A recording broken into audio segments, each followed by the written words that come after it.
Buenas tardes, Saúl. Profesor, buenas tardes. Ahorita iniciamos, faltan 4 minutos. Voy a mantener cerrado mi micrófono. Sí, profesor, muchas gracias.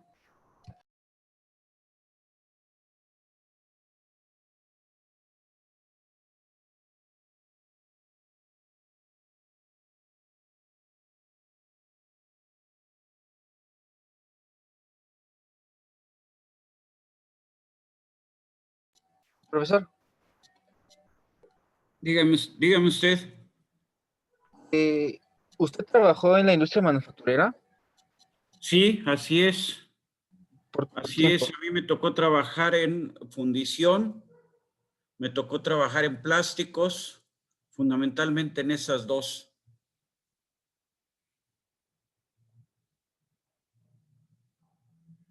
Ya veo. ¿Y usted exactamente qué es lo que hacía, profe? Pues mira, en la fundición la conozco desde obrero, ¿sí? Y en la industria de los plásticos ya me tocó como ingeniero. Entonces, en los plásticos estábamos ahí realmente en lo que era la parte de inyección, ¿sí? Colaborando con la gente del taller mecánico, o sea, colaborando con la gente que hacía los moldes.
Muy buenas tardes.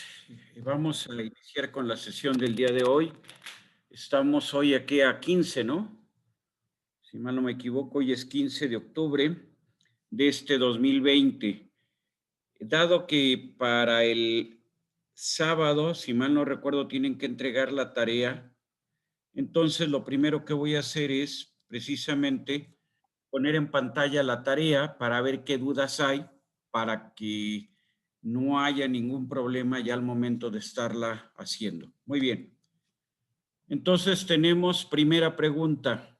Es una placa de soporte de una máquina y esta placa o esta pieza de soporte se va a producir en un acero ASTM A915, grado SC 1040. Recuerdan ustedes que la composición de vamos a decir, de una aleación para conformado y la composición de una aleación para forja o para laminación, o sea, vamos a decir, la composición de una aleación para fundición y de una aleación para conformado van a ser diferentes.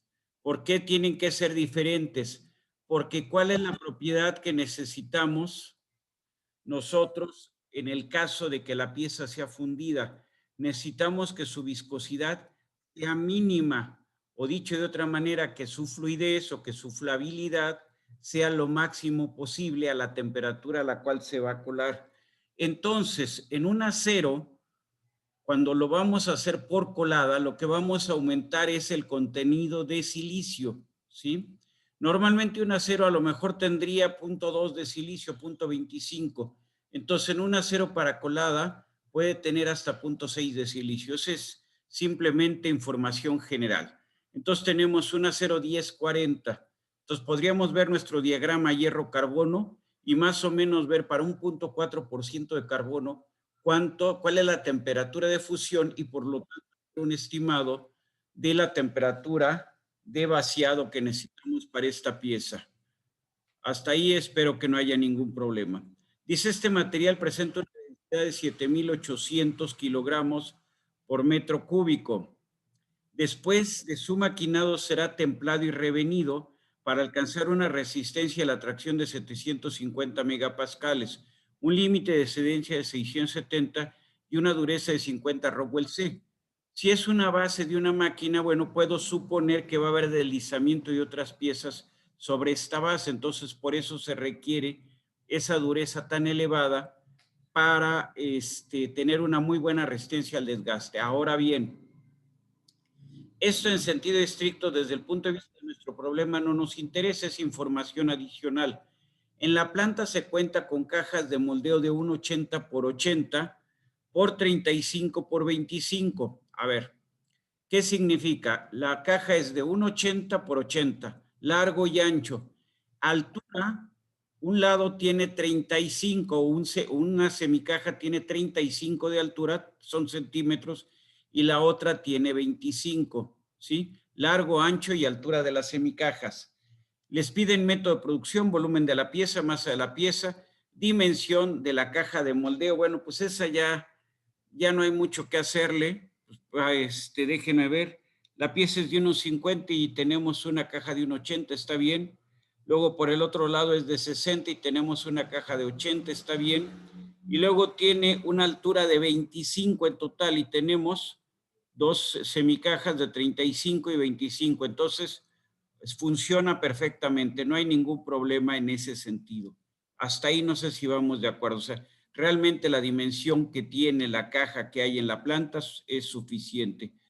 Cálculo de coladas y disposición de estas, bueno, eso ya es, ustedes tendrán que ver cómo. Se requiere mazarotas en caso afirmativo, dimensiónala y defina su colocación. ¿Alguna pregunta para hacer este problema, para resolverlo? ¿Alguna duda? Sí, profe, yo tengo una. A ver, Ricardo, dígame usted. Sí, cuando tenemos que sacar el carbono equivalente también, ahorita que lo menciona, que es la aleación bueno, que viene aquí de cero. Ajá, a ver, me lo voy a interrumpir ahí un poquito. En este caso no hay problema de carbono equivalente, ¿sí?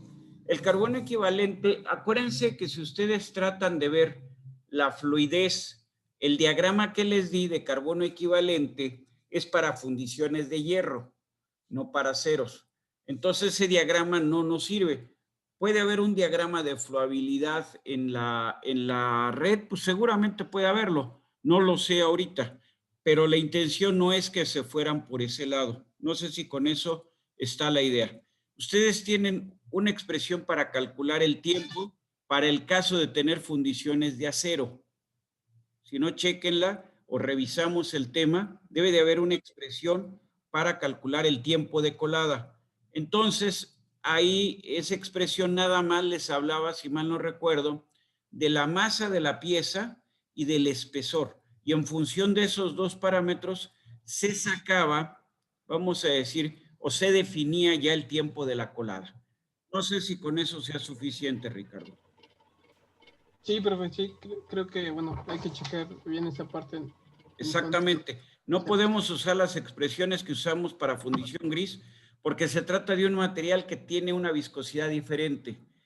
Si lo comparamos, o sea, si pensamos en una comparación, Bill, la viscosidad del acero siempre va a ser o es mayor que la viscosidad de la fundición gris. O sea, la fundición gris tiene una viscosidad, vamos a ponerle así, si hago una analogía, la viscosidad del hierro gris es como la viscosidad del agua. O sea, es muy rápido, o sea, muy rápido llena el molde, o muy rápido corre. La viscosidad del acero es mucho menor, o sea, tarda más en llenar el molde, ¿sí? No sé si estamos de acuerdo, si hasta ese punto quedamos en orden. Sí, profe. Igual tengo otra. A ver, dígame. Del volumen de la pieza. No sé si soy yo o creo que falta una distancia para saber el espesor que hay entre la caja, como ya ve que arriba está como un hueco. Tiene usted razón. A ver, mire, hay un dato, tiene usted toda la razón, estoy viendo aquí. A ver, la distancia que hay, aquí vemos 25, ¿no? 25 y 25. Su pantalla congelada. Está congelada mi pantalla. ¿Cuál está ahorita? ¿Qué están viendo ustedes? Estamos viendo forja, bueno, dice forja. Ah, a ver, Sí. entonces déjenme ver. Qué bueno Una que me pintura. dicen ustedes. Porque según yo, a ver, voy a mandar esto. A ver, no sé si ahora ya cambió la pantalla Sí, a, ya. a la tarea. Sí, profe, Ya, está bien. ya, sí. Ah, perdón, discúlpenme. Cuando sea así, luego díganme, porque hay veces que yo hago el cambio, según yo ya lo había hecho, y no aparecía para ustedes. Muy bien. Entonces, véanlo ustedes así, miren. Por arriba, la pieza es, vamos a decir, un rectángulo de ¿cuánto? De unos 50 por 60. Si vemos el isométrico, unos 50 de largo por 60 de ancho. Y luego tiene ahí un cuadro, podríamos decir, una cavidad, lo podemos ver como una cavidad pasada, o sea, un cuadro, o sea, en la parte del centro, hay un hueco, ¿sí? Ese hueco tiene, a ver, por lado, aquí sería, ¿no? 12 y 12, o sea, lado izquierdo, 12 centímetros, lado derecho, 12 centímetros. Véanlo acá en la figura donde están los cortes y vean cómo para el hueco la línea punteada marca en 12 y del otro lado también la línea punteada está en 12. Entonces, tenemos 12 centímetros hacia la cara más larga y 12 centímetros hacia el otro lado de esa cara más larga. Y luego tenemos nosotros que, y ya vi dónde está el problema. Ah, no, aquí está, así está el dato. Y luego, si vemos la parte de adelante, si puedo llamarlo de alguna manera, la parte de la izquierda, entonces del borde izquierdo a donde esté el hueco, ¿cuánto es? 25 centímetros. No sé si se ve claramente. 25 centímetros, ahí está la línea punteada. Y del otro lado, igualmente son 25 centímetros. Entonces, esta cavidad o este hueco está a 12 centímetros por el lado superior, a 12 centímetros por el lado inferior, a 25 centímetros por el lado izquierdo, a 25 centímetros por el lado derecho. Y vamos a considerar, ahí les doy toda la razón, se pueden confundir como puse la línea aquí punteada. La idea es que esta cavidad atraviesa la totalidad de la pieza. O sea, la pieza tiene en esa región 8 centímetros de ancho y esta cavidad atraviesa totalmente los 8 centímetros de ancho. No sé si ahí está ya la duda en cuanto a las dimensiones. Ustedes me dicen. Si no, ahorita lo hago con la tableta o con la tableta lo hago. ¿Queda la idea? Sí, profe, es hueco, ¿no? En ese caso. O sea, Es no hueco, o sea, la parte del centro es hueca, ¿sí? Queda entonces con eso la idea. Las dos patitas, aunque mi dibujo esté todo feo, las dos patas que tiene la pieza son del mismo ancho. ¿Cuál es el ancho? 10 centímetros, 10 centímetros, ¿sí? Recuerden que 12 es a la cavidad, 12 centímetros son a la cavidad y las patitas, lado de los que hay de ambos lados, tienen 10 centímetros de ancho, ¿sí? La pieza en donde está la cavidad, en esta zona de arriba donde está la cavidad, tiene 8 centímetros de espesor, ¿sí? Y en las patitas, ¿sí? las patitas que van por el lado de arriba, por el lado de abajo, o aquí sería, o si lo vemos en el corte izquierda y derecha, las patitas tienen 10 centímetros de ancho cada una. ¿Estamos? ¿Es claro ahora sí las dimensiones? Profesor, yo tengo también otra duda. Dígame usted. Es que para el tiempo de colada ya ve que se toma en cuenta el espesor. Así es. ¿Está bien si yo tomo en cuenta esos 10 centímetros? Está bien, ¿Sí? mire. Sí, está bien. 10 centímetros los hay en una sección que es de 1,50 de largo, o sea, son dos secciones de 1,50 de largo. Me parece lo más razonable. El otro espesor que hay es el de 8 centímetros en la parte superior de la pieza.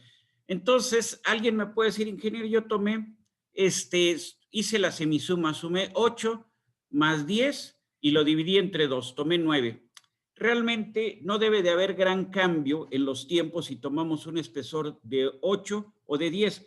En sentido estricto, lo correcto o lo más correcto es tomar los 10 centímetros. ¿Sí? Sin lugar a dudas está bien. Gracias, profesor. ¿Alguna otra pregunta? ¿No? Este problema ya con eso lo pueden resolver. Profe, yo sí tengo otra pregunta. A ver, dígame usted. En caso de que consideremos necesario poner más de una mazarota, ¿todas deben de ser de las mismas dimensiones? Sí, sí, porque la mazarota lo que está dimensionado es el valor mínimo que debe de tener. Entonces, si yo pongo una de menor dimensión que esa, lo que voy a provocar es que en esa zona, en lugar de que la mazarota me ayude, me genera un problema. O sea, en lugar de que la mazarota sea el último en solidificar, la pieza solidifica primero y entonces viéndolo un poquito poquito en broma, ¿no? Estamos haciendo un molde para hacer mazarotas, no para hacer piezas. No sé si se entiende la idea. Entonces deben de ser de la misma forma. Por ejemplo, se me ocurre que si voy a colocar mazarotas pudieran ser las 4 zonas donde hay mayores espesores, que son precisamente las esquinas de la pieza. ¿Sí? Ahí es donde se me ocurre que sería la mejor posición para colocar las mazarotas. ¿Sí? La colada, bueno, pues ahí ustedes deciden. La hacen por el lado más largo, el de 1,50, la hacen por el lado más corto. El lado más corto tiene 60 centímetros, ¿no? Ahí es una decisión de ustedes. Yo no voy a intervenir en esa decisión porque es parte de sus propuestas. ¿Sí? ¿Está la duda? Sí, profe, gracias. Muy bien. Vamos con la pregunta 2. La pregunta 2 es más sencilla, mucho más directa. Se va a producir por centrifugado un buje de bronce, ¿sí? SAE 64, que es cobre, 10 estaño, 9 plomo. Este material es específico para bujes, para chumaceros, o sea, para piezas que van a estar soportando un eje o que van a estar trabajando en deslizamiento. El material presenta una densidad de 8.96 y en estado líquido de 8.6. El buje es de 35 centímetros de longitud, 15 centímetros de diámetro exterior y 7,5 centímetros de diámetro interior. Este se va a producir por centrifugado en eje vertical. Perdón. Por las características de la pieza a producir, se requiere cuando menos un factor de centrifugado de 90. ¿Sí? Muy bien. Considere que para salir a la venta se maquinará, o sea, se hará un cilindrado tanto en el interior como en el exterior. Entonces, si el buje va a ser de 15, ¿cuánto es? 35, 15 de diámetro exterior, en realidad el diámetro exterior tendrá que ser mayor de 15 para que se puedan maquinar 3 milímetros por lado, ¿no? Y luego dice, y 7,5, o sea, entonces va a ser, ¿cuánto dice aquí? Como el exterior del buje, se deja un sobreespesor de 3 milímetros, entonces tiene que ser, yo estoy entendiendo que es por lado, entonces el diámetro exterior va a ser de 15.6 y de 4 milímetros en el interior, entonces 7.5 menos 8 milímetros, ¿cuánto es? Son 6.7 centímetros de diámetro interior. Considerando lo antes expuesto, determine presión generada. Pues nada más vean qué genera presión, que es fuerza sobre área, ¿no? ¿Sobre qué va a estar la presión? Ahí si quieren, Sí me cambio de pantalla para que quede claro esta idea. Me voy a la pizarra. Espero que ahí esté la pizarra. Ustedes me dicen. ¿Aparece ya la pizarra? Sí, ya Profe, ahí se ve. profe. Muy bien, perfecto. Entonces, déjenme ahora yo acomodarme aquí con mi tableta. Muy bien. Entonces, vamos a ver esta pieza en corte, cómo está. ¿Sí? Primero veámosla en corte. En corte sobre el plano vertical. En el corte sobre el plano vertical, yo diría que la vamos a ver así, ¿no? Es 35 centímetros de largo y luego, en la parte interior, si lo más o menos estaría ahí así. Muy bien. Entonces, con esto ya tenemos la idea de cómo van las cosas. Tenemos, ¿cuánto es el diámetro? Lo acabamos ahorita de mencionar, 15.6, ¿no? Antes de maquinarse. Entonces, ahorita pongo ese diámetro. Tenemos la altura.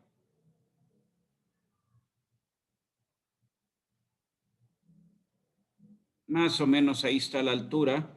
Y tenemos el diámetro interior. Más o menos ahí aparece el diámetro interior. Muy bien. La pieza final, todo lo voy a manejar en centímetros. Entonces, el diámetro final, el diámetro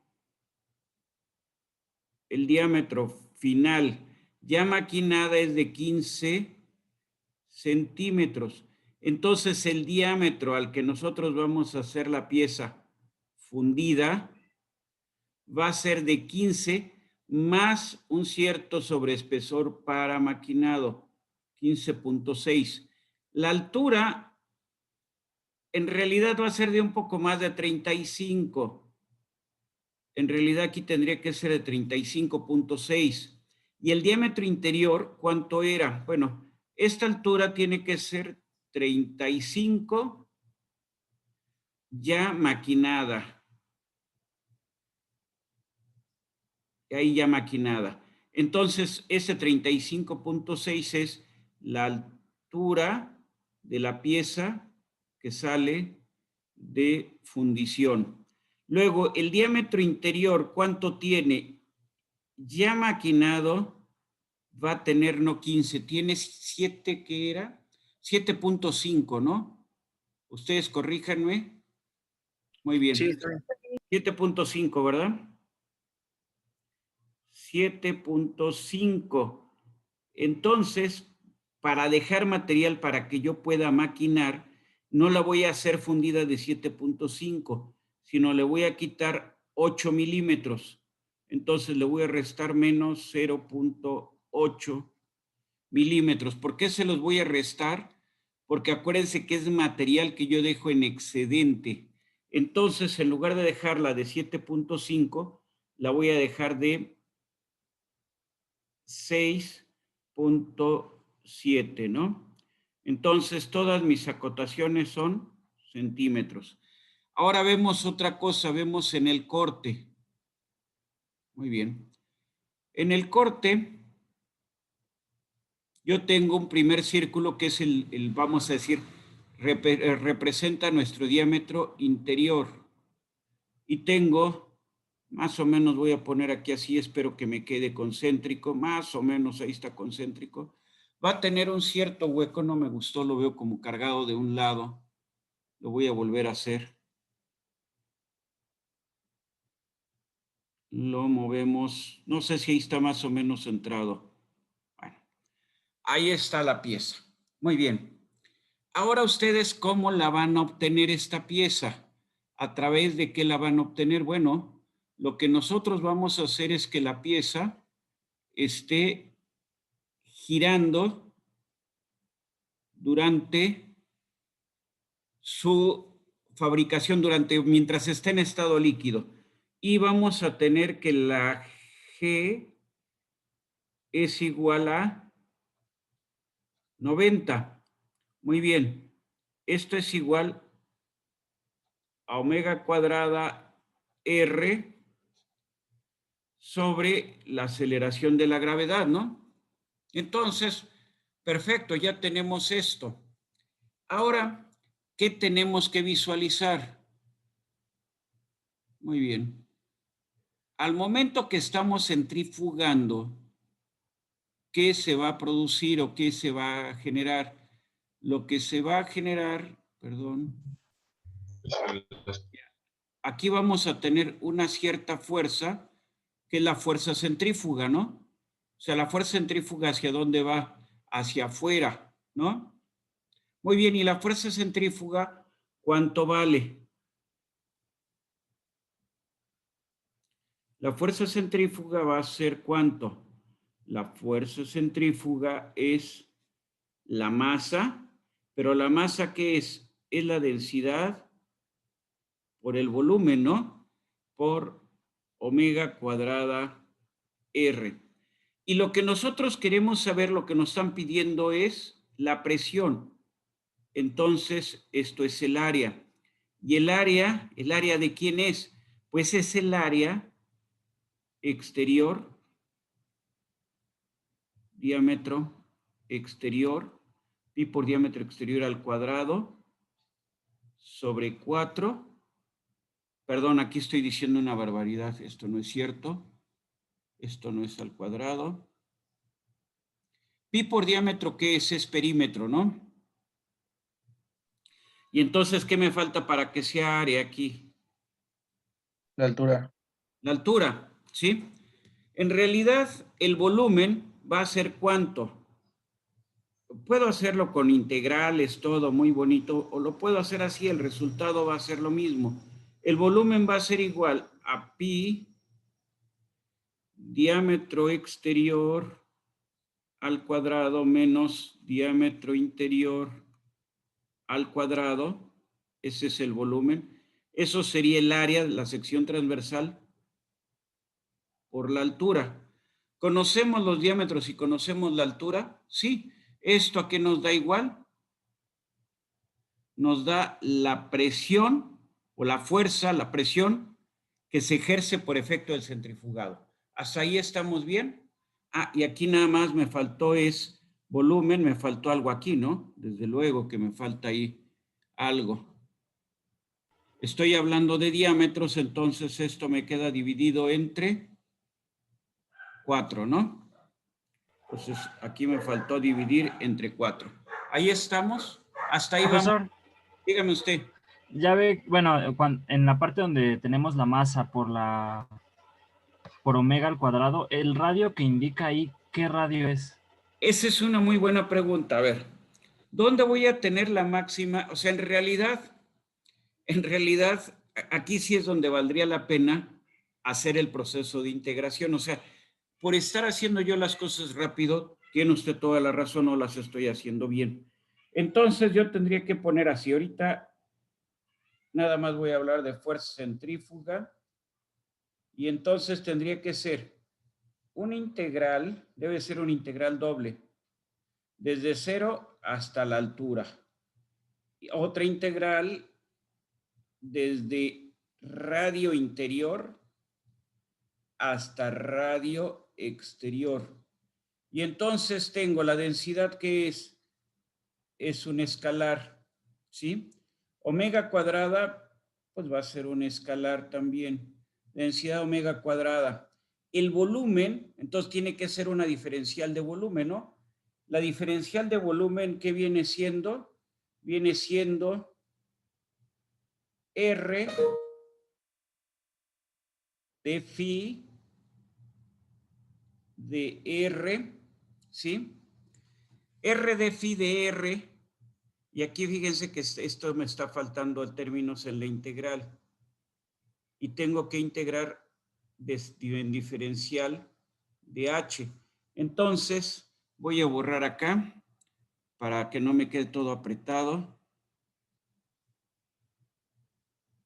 Entonces, tengo que integrar desde 0 hasta la altura, desde el radio interior hasta el radio exterior, y me faltó poner la otra integral.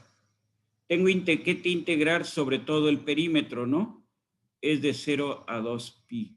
Y esto va a ser la fuerza centrífuga. Entonces, nada más está. Rho omega cuadrada está bien, ya no hay ningún problema. La diferencial de volumen está, ¿sí? Pero aquí aparece en la ecuación, es omega cuadrada R. Entonces, aquí me va a quedar una R cuadrada, ¿sí? Entonces, si bien el concepto estaba, como concepto estaba correcto acá, realmente lo que tengo que hacer, o sea, como concepto estaba bien, pero esto lo tengo que hacer o desarrollar a través de un concepto de un integral. O sea, esta es presión generada por la rotación. Entonces integro esto, ¿sí? Realmente, ¿qué voy a estar tomando? El radio de cada elemento diferencial. Ahí es donde su compañero, al preguntar, aclara las cosas. Entonces, tenemos que sacar, este integral es muy difícil, ¿no? Pues la integral de 0 a h, aquí me tengo diferencial de h, pues integra solamente como h, ¿no? Y entonces, la fuerza centrífuga va a ser igual. Rho es una constante, omega es una constante. Luego integro de 0 a h, pues pongo aquí h, que donde h ¿qué es? Es la altura de la pieza, 35 centímetros. De phi lo integro y ¿qué me queda? Me queda 2pi, ¿no? Y entonces me va a quedar por un integral desde radio interior hasta radio exterior. ¿De quién? De R cuadrada diferencial de R. Creo que no hay más que hacer, ¿no? R cuadrada diferencial de R. Entonces, pues ya esto ya lo podemos sacar, que eso lo hacen ustedes. Ya no tiene caso que yo lo haga porque entonces vamos a hacer ahorita la tarea y pues ya no queda ninguna gracia de hacerla luego en su trabajo, ¿no? No sé si con esto ya se ve el camino de cómo sacar la presión. ¿Queda alguna duda ahí? Ustedes Doctor, ¿podría repetir qué es lo que está entre I y H del volumen? H a final de cuentas, aquí tengo, nosotros lo que tenemos es la altura de la pieza, que le llamé H, que va a ser la altura a la que voy a hacer la pieza fundida, no 35, sino 35.6 por los sobreespesores que dejo para maquinado. Luego, el diámetro exterior no va a ser 15, sino va a ser 15.6, por lo que dejo para maquinar y limpiar la superficie. Y luego, en el diámetro interior no va a ser 7.5, sino lo que voy a sustituir es con 6.7. ¿Por qué? Porque voy a dejar material para que limpie perfectamente el diámetro interior. Que dejé mucho material, bueno, eso es otra negociación, otro análisis. Es simplemente ahorita para tener una idea que si yo voy a maquinar, debo de dejar material en la superficie para que pueda limpiar posteriormente a través del maquinado. No sé si ahí va la pregunta de qué era cada una de las variables. Sí, muchas gracias. Sí, ¿Ya estuvo? Bueno, entonces en el área... Pero entonces, A perdón, ver, diga. entonces si lo resolvemos por el otro que anteriormente borró, ¿sería correcto? Sí, sí, o sea, usted lo hizo sacando totales, ¿no? O sea, no lo hizo con esto que estamos haciendo. Va a haber un error, desde luego. Ajá. Podemos ahorita pasar con motivo de la tarea, pero debemos de quedar claros cómo lo tendríamos que hacer. Entonces, también aquí en el área no hay tanto problema, ahí no va a haber problema, porque el área va a ser ¿qué? Va a ser, R de phi, R de phi, de R. Integramos desde quién? Desde radio interior hasta radio exterior e integramos también desde dónde hasta dónde. Desde 0 hasta 2pi, ¿no? No debe de haber, no hay mayor problema al hacer esto. Debemos de llegar a conceptos similares, ¿sí? Entonces ahí ya tenemos nosotros, ya tenemos ya tenemos nuestros dos términos para sacar la presión de centrifugado, como fuerza de centrifugado entre área sobre la que estamos aplicando la presión. Por eso fue que les marqué aquí inicialmente estas flechas para indicarles que a final de cuentas la presión sobre qué está trabajando sobre la superficie exterior. ¿Cómo es ese valor? Bueno, pues ese valor lo tenemos que ver como un valor que es radial, ¿no? Ahí está. No sé si queda la idea.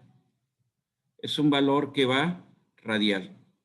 Ahí está, Oiga, ¿no? profe, y sale del centroide, entonces del... Debe de salir del centroide. Que mi dibujo esté feo y no sale del centroide es otra cosa, pero tiene que salir del centroide. O sea, tiene que salir esto, a final de cuentas, nosotros vamos a tomar de dónde estamos, a partir de dónde tenemos esa consideración de la presión, a partir del centroide del eje, ¿no? Es sobre el eje que estamos rotando, entonces a partir de ahí debemos de considerar tanto las medidas como el efecto de la fuerza.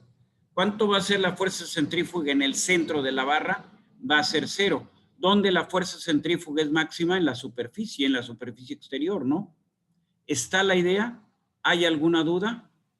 Entonces, profesor, para ese proceso de centrifugado, ¿solo vamos a tomar en cuenta la densidad en su estado líquido? Desde luego que tiene que ser la densidad en su estado líquido. La densidad de sólido aquí no. Es la densidad. Cuando hablamos de densidad, aquí tenemos ρ. Dijimos que la densidad en estado líquido es 8.6. Esa es una buena pregunta. Porque si bien los resultados no van a ser muy diferentes, pero la lógica con lo que tenemos que trabajar es con la densidad. Aquí si quieren pongo, esto es la densidad de quién. Nada más déjenme ponerle para que pueda escribir. Esto de aquí es la densidad en estado líquido, ¿no? Es con la que vamos a trabajar ahí. ¿Está la idea? Ah, Hay yo una duda más de eso, profesor. Es que viene la densidad, pero ¿en qué unidades está? esa dimensional. Acuérdense que dimensional es gramos sobre centímetro cúbico o, vamos, como está ahí, es gramos sobre centímetro ¿Densidad cúbico. relativa? Es densidad relativa, ¿sí? Es densidad relativa, ¿sí? Es lo que estamos manejando ahí. O sea, yo les di un valor de densidad en estado líquido. No sé si es 8.6 o 8.600. Me parece que fue 8.6. Si lo Sí, puse 8.6. densidad relativa, entonces gramos por o sobre centímetro cúbico. La densidad de sólido es, me parece, no me acuerdo si la puse como 8.9 o 8.86. 8.9 gramos centímetro. 8.96. 8.96, 96. perdón. Los corrijo aquí. Bueno, entonces todavía tendríamos que revisar que fuera homogénea la ecuación, ¿no? La fundición tiende a ser homogénea. O sea, miren, esa es una muy buena pregunta. ¿Va a ser homogénea? Si ustedes este valor que hemos marcado aquí de G, lo tienden a infinito, la fundición se va a tender a separar. ¿Quién va a quedar en la superficie exterior? El plomo. Luego va a quedar el cobre y luego va a quedar el estaño. En la condición en la que estamos, que es una G de 90, todavía no hay esa separación, entonces se puede considerar que el material es homogéneo. Para este caso, entonces, vamos a tomar como que nuestro material es homogéneo. Si no, ya es meternos en camisa de 11 varas ahí. Entonces, aquí me dicen ustedes, 8.96, ¿sí? Hay una última pregunta que voy todavía a reseñar con lo que tenemos acá. Voy a poner de nuevo la figura, o bueno, voy a usar la figura que ya está. La voy a extender, voy a trazar mis ejes de nuevo, espero que quede sobre lo que ya había marcado yo. Bueno, no me quedó bien porque usé un rectángulo, entonces me voy para atrás, otra vez para atrás, Me voy a línea recta y espero que quede más o menos sobre la línea que tenía. Bueno, ahí quedó. Hasta ahí está. ¿Qué va a pasar en esta pieza? ¿En realidad va a ser cilíndrica cuando se funda o va a ser cónica? ¿Cuál de las dos es la respuesta? ¿Cilíndrica? Va a ser cónica, ¿no? Porque nos pide un ángulo de conicidad. Exactamente, la pieza, evidentemente a lo mejor mi dibujo no me gustó aquí, le doy para atrás.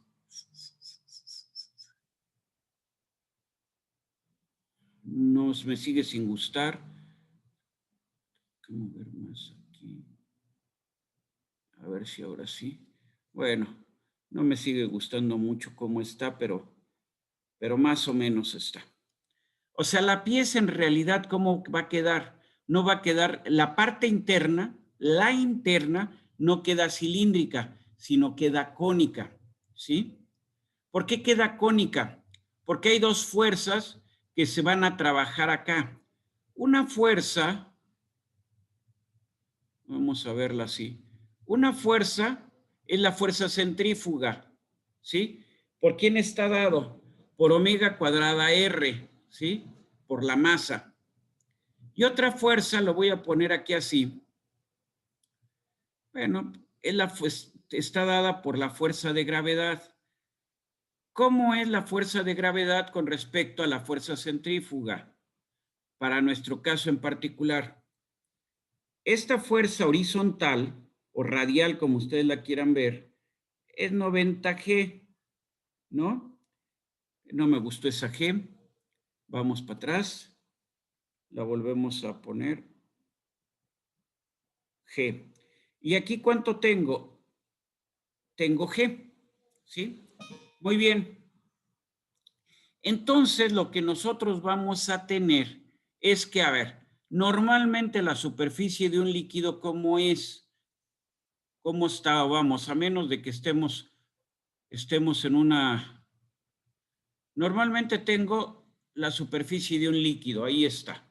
O sea, tengo ahí un líquido. Muy bien.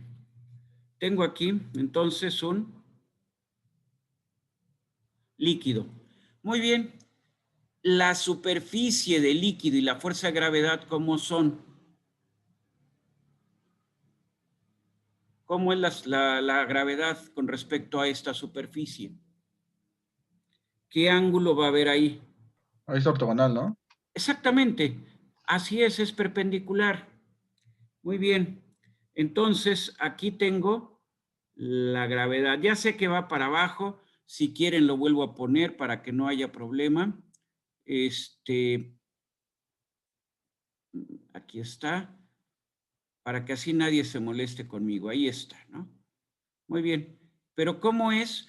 Como lo ponga de todas maneras, a final de cuentas, nos acaba de decir su compañero, es perpendicular. Entonces ahora me voy a lo que tengo ahí en el ejercicio, que esto es cosas que ven en su curso de fluidos 1, es donde ven hidrostática, ¿sí? Entonces, yo aquí lo que tengo es, vamos a ponerle así, una resultante, voy a ponerla con esto mejor. Aquí es una resultante. ¿Y esa resultante cómo tiene que ser? Bueno, tendría que ser, vamos a decir, esta la tendría que girar 90 grados, que aquí no se va a ver muy claro, para obtener entonces la normal que tenemos aquí en la superficie. ¿Sí? No sé si está la idea. Entonces, si yo tengo que G es infinito, ¿cómo va a quedar esta pieza? Cilíndrica. Pero si no, en función de la relación que hay vamos a decir, de G con, voy a poner aquí con otro color, voy a tener yo aquí la vertical, que no me gusta cómo quedó. A ver si ahí me queda mejor. no se ve muy clara la vertical, pero este ángulo que tenemos aquí, este ángulo θ, es el mismo ángulo que vamos a tener aquí, ¿sí? Entre la vertical y el ángulo que está haciendo con nuestra resultante, el ángulo que va a tener la pared interior de nuestro, vamos a decir, de nuestra pieza. Y ese ángulo θ, como lo vemos aquí, θ es cateto opuesto, que es que G entre cateto adyacente, ¿no? Que es 90G. Y esto, ¿cómo lo obtendríamos entonces? Decimos que esto es, va de nuevo aquí. Entonces decimos, esto va a ser ángulo cuya tangente, o tangente inversa, ángulo, tangente. ¿Y esto va a ser quién? Va a ser nuestro ángulo de inclinación. A final de cuentas tenemos el numerador y denominador, ¿a quién? A la G. Y entonces cancelamos aquí, cancelamos acá. El ángulo va a ser de 1/90. Van a ver que ese ángulo es como de 1 grado, si no, chéquenlo ustedes. 0.6 grados, profe. ¿Mande? ¿Punto? 0.6 grados. 0.6 grados. Entonces, a esas RPMs casi no hay conicidad. 0.6 grados, para motivos prácticos, yo les pudiera decir que es la pieza internamente cilíndrica. Esa va a ser la conicidad que tiene. No sé si con eso queda la idea. Sí, creo que sí lo resuelve, Sí, profe. profesor, gracias. Muy bien. Entonces, yo creo que con esto está lo del ejercicio 2, nada más es que ustedes lo hagan, ¿sí? Muy bien, espérenme tantito. Entonces, tengo que cambiar pantalla. Por alguna razón, yo no entiendo cuál fue. Gracias, ¿eh? Yo ahí sí no supe qué pasó, pero ya está de nuevo. Muy bien. Entonces, ahí tenemos, por ejemplo, tenemos un ejemplo de una pieza fabricada en frío. ¿Cuál? Un tornillo. Estamos hablando de tornillos pequeños, no estamos hablando de tornillos de 2 pulgadas. Estamos hablando de tornillos de 6, 9 milímetros, cosa por el estilo. O sea, tornillos comerciales. Muy bien. Ahora, ¿qué materiales forjamos? Todo material que sea maleable, o sea, todo material que se pueda deformar en caliente se puede forjar. Principal, el acero. Del acero, ¿cuál? Yo diría las aleaciones de cobre. Luego de ahí, las aleaciones de aluminio. El magnesio cuesta trabajo, pero es factible. Las aleaciones de magnesio. Y luego, por último, ¿a quién me puedo referir? Yo me referiría en particular al titanio. El titanio es extraordinariamente caro, pero por sus propiedades mecánicas para la industria aeronáutica es muy utilizado. Y normalmente cuando va para industria aeronáutica tiene que ir forjado. Entonces aquí, en la parte de abajo, vemos varias piezas tal como salen de la forja. Evidentemente todavía hay que maquinarlas.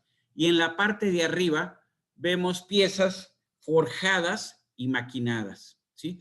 Estos barrenos que aparecen en todas las piezas, esos son maquinados. De forja, por el tamaño que se ven, no van a salir. Muy bien. Un rodillo de laminación que pesa 6, 8, 10 toneladas. ¿Lo podemos hacer forjado? Claro. ¿Realmente en qué consiste? Pues en reducir el diámetro, primero, generar una sección circular que es la zona de trabajo del rodillo y luego generar las zonas donde está el apoyo del rodillo. Podría ser esto un rodillo de laminación o podría ser un eje para una turbina de una termoeléctrica o de una hidroeléctrica, ¿sí? Entonces, normalmente estas piezas ¿de qué van a ser? Van a ser de aceros al carbono o aleados, ¿sí? Normalmente, las piezas dentro de mayor contenido de aleantes tienen, los aceros, cuando tienen contenidos muy altos de aleantes, empiezan a ser más difíciles de forjar. Los umbrales de temperatura para forjar son menores y se debe de tener mayores cuidados para evitar que la pieza se fracture durante la forja. Muy bien. Aquí, por ejemplo, ¿qué se está haciendo? Se están haciendo anillos. Esta es una forja con rodillos, pero los rodillos son verticales. Un rodillo está del lado derecho Este que se ve así medio colorado, es el otro rodillo, y lo que hacen es presión sobre una pieza que ya es una especie de arandela, algo como lo que está aquí a la derecha. Se calientan, se precalientan, se hace presión radial sobre de estas, y al hacerse presión, lo que sucede es que la pieza se adelgaza y aumenta su diámetro. Estas piezas, no sé en qué parte vayan, pero se hacen para la industria aeronáutica. No sé si vayan en la cámara de combustión o donde sean. Esto yo lo vi hacer en aceros inoxidables en Monterrey, y eran para industria aeronáutica. Muy bien, piezas que soportan grandes esfuerzos, ¿sí? Por ejemplo, la pieza que transmite el par en el diferencial, ¿sí? La junta ahí que tenemos. Entonces, esta es una pieza forjada típicamente. Muy bien. Ahí tenemos muchas piezas forjadas. Vamos a decir la C para una prensa, un gancho para sujetar y jalar, por ejemplo, no sé, un camión o algo. Tejos de los cuales luego se pueden hacer engranes. Aquí ganchos para grúas, bielas, ¿sí? En general, piezas, insisto, que son críticas en un sistema. Si hay alguna pregunta, ustedes me dicen. Por ejemplo, un árbol de levas va forjado. Bueno, tanto que hay forjados como que ahí está la imagen. El árbol de levas normalmente va fundido. ¿Por qué? ¿Qué tanto par transmite el árbol de levas? Piensen ustedes. Pues solamente es para abrir y cerrar, para impulsar las válvulas de apertura y cierre de los cilindros. Entonces no es tanto la carga. Sin embargo, en ciertos casos, vamos a decir, en un motor diésel, a lo mejor ahí sí podemos pensar en un árbol de levas forjado. O sea, cuando las cargas vayan a ser muy elevadas. Esto no es una aplicación normal. El cigüeñal en un auto, el par que trabaja el motor no es tan elevado. Entonces el cigüeñal puede ir fundido en fundición nodular.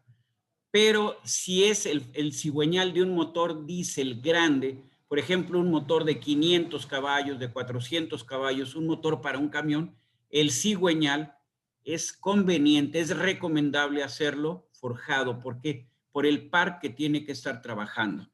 Entonces, ahí vemos aplicaciones para piezas forjadas. Bielas, es muy usual que sean forjadas. Pueden hacerse por polimetalurgia, sí. Toyota ha utilizado estas bielas desde hace como unos 30 años, pero la forma nominal, normal, el proceso recomendado, ¿cuál es? Es la forja. Muy bien. Algunas piezas que produce, algunas preformas, ¿estos qué son? Son, vamos a decir, van a ser tornillos. ¿Qué se calentó nada más la cabeza y qué se hizo en un extremo de una barra? En un extremo de una barra se hizo la cabeza del tornillo. Se ve claramente que son cabezas hexagonales. Entonces es una pieza típicamente forjada. Muy bien, quedamos que pueden ser piezas desde unos cuantos gramos hasta varias toneladas. Ahí tenemos un disco, un tejo. ¿Para qué va a ser? Debe de ser para soportar algunos álabes o cosa por el estilo, pero para garantizar que soporta las cargas, lo vamos a hacer, ¿cómo? Lo vamos a hacer forjado. Muy bien. ¿Se acuerdan que habíamos hablado hace rato de los anillos? Y yo les decía que eran 2 cilindros que trabajan vertical. Y aquí tengo un elemento cónico para ir canteando, para generar o para formar lo que es el borde superior del anillo, ¿sí? Muy bien. Ahí tenemos la forja de un eje de grandes dimensiones. En este caso es forja libre lo que tenemos aquí, ¿sí? Muy bien. En forja, ¿qué tenemos? Para diseñar el proceso de qué debemos de partir, de nuestra forma final. Nuestra forma final es con la pieza ya maquinada, entonces debemos a partir de la pieza maquinada definir la geometría de forja, o sea, dejar tolerancias, dejar material para que se pueda maquinar y tener las tolerancias exactas que necesitamos. A partir de la geometría de forja y considerando ángulos de salida y considerando tolerancias por contracción, debemos de definir la geometría del dado. Entonces, ¿qué hacemos nosotros como ingenieros?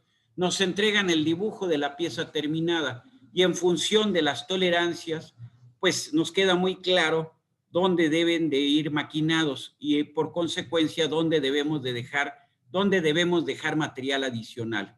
Esta es la pieza ya terminada, ¿sí? ¿Dónde debo de maquinar?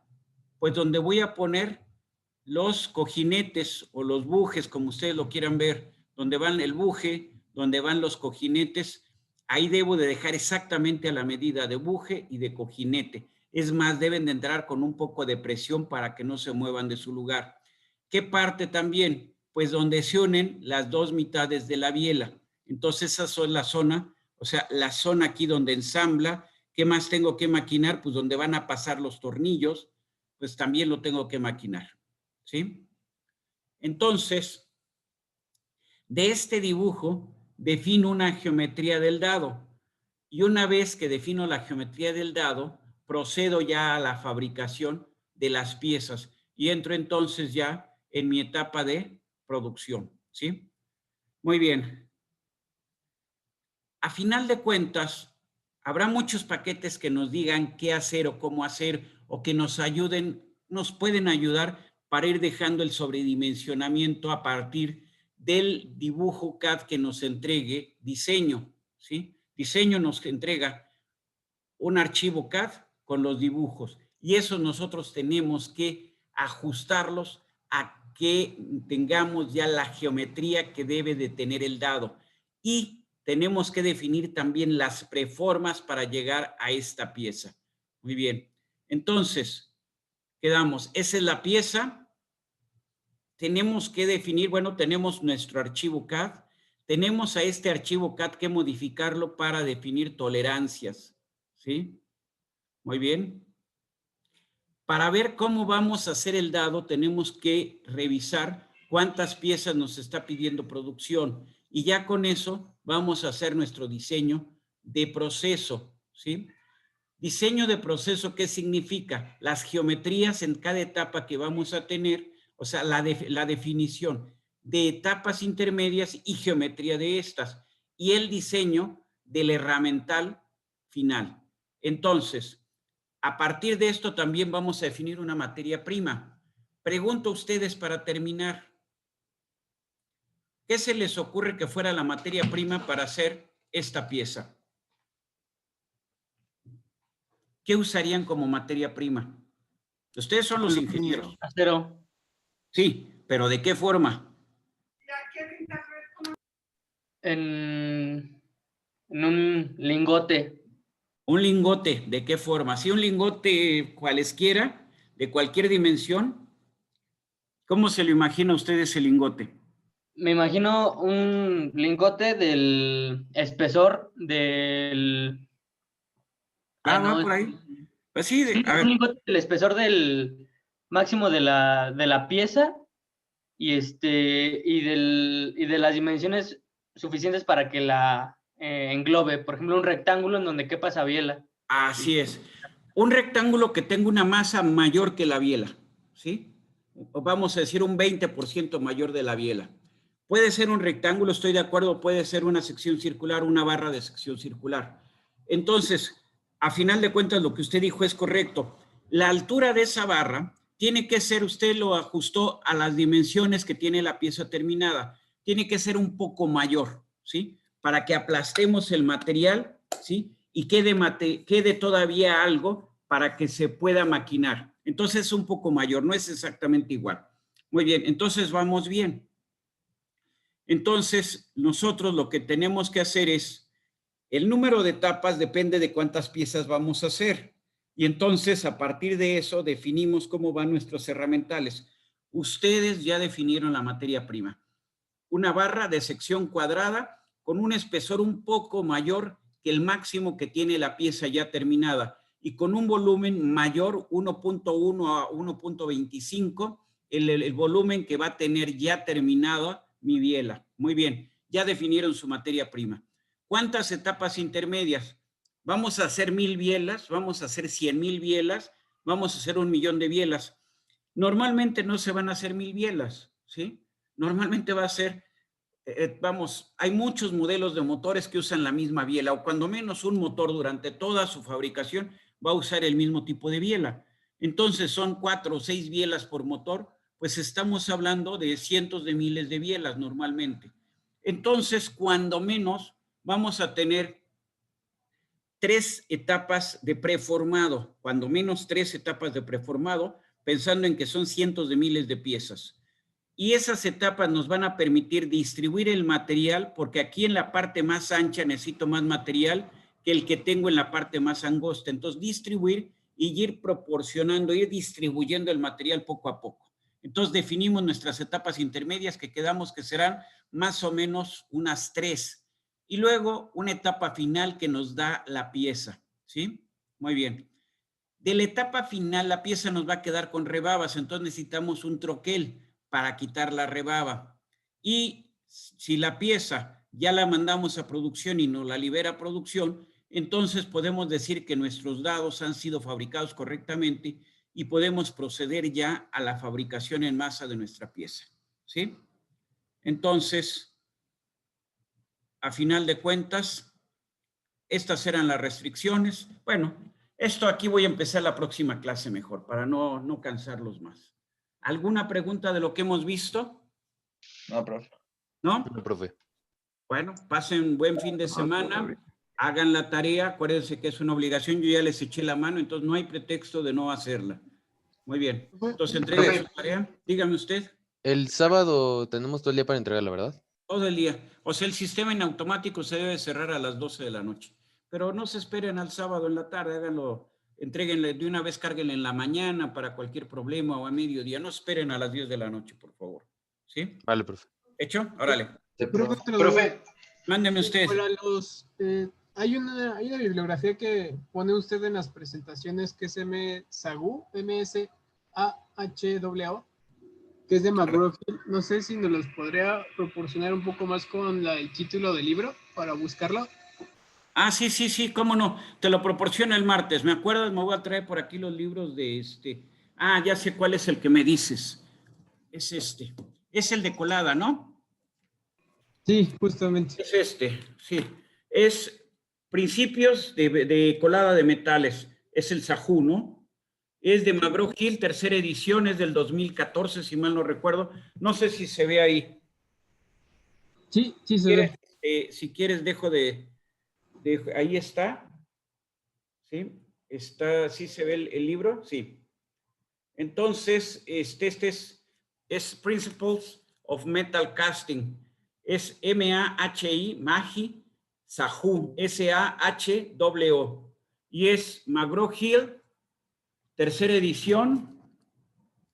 Y sí me parece que esto es 2014.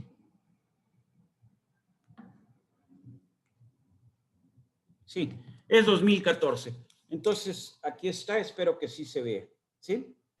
Sí, gracias, profe. Ándele, ya está eso. ¿Algo más? Profe, con respecto a la tarea, por cualquier cosa, ¿va a subir el video antes de entregarla? Por cualquier cosa, pues es que aquí para esto me ayudan para subirlos, entonces les voy a pedir que me echen la mano hoy de una vez para subirlo. Sí, hoy en la tarde lo subimos. ¿Sí? Perfecto, profe. Ándele. Ok, profesor. Ándele, pásenla bien, entonces ahora sí dejo de... Profe. Dígame usted. Yo tengo una duda más personal. A ver, dígame, le escucho. Me acabo de unir al grupo, pero quisiera saber si me podría agregar. Ah, sí, mándeme su correo. No sé si usted me lo mandó. Yo recibí un correo ayer o hoy de ay, no sé, no sé si me da usted su nombre, le digo si fue el correo que recibí. Sí, ¿Cuál es su nombre? Roberto Avilés Vázquez. Roberto Avilés, me parece que sí me mandó un correo a armando@unam.mx. ¿Sí, no? Sí, fue así. Entonces, hoy le mando la liga. Ayer se me pasó, ya no mandé la liga. ¿Sí? Para que ya el martes pueda entrar sin ningún problema. Acuérdese usted que ahí está también, para que también le den la liga Classroom, de una vez que se suba con Classroom. Y acuérdese que en la página electrónica Materias AOP está el material del curso. ¿sí? Para que no tenga ningún problema. ¿Estamos? Bueno. Sí, profesor. Sí. ¿Alguna otra duda o aclaración? Yo, profe, con respecto a las presentaciones que pasa, ya están en materias OP, porque otra vez lo chequé y estaban las del semestre pasado. Estaban las del semestre pasado. Las voy a subir porque sí las cambio, aunque sea detalles, pero les cambio de semestre a semestre. Lo voy a subir las presentaciones como PDF y en el Classroom. En los otros grupos ya se han ido subiendo así, pero con ustedes me parece que no las he subido a Classroom. Entonces, como PDF van a aparecer en Classroom, ¿sí? Ok, gracias. Ándele, muy bien. ¿Algo más que ustedes consideren? De no ser así, bueno, nos vemos. Que tengan muy feliz terminación de semana. Mucha salud para ustedes y para su familia.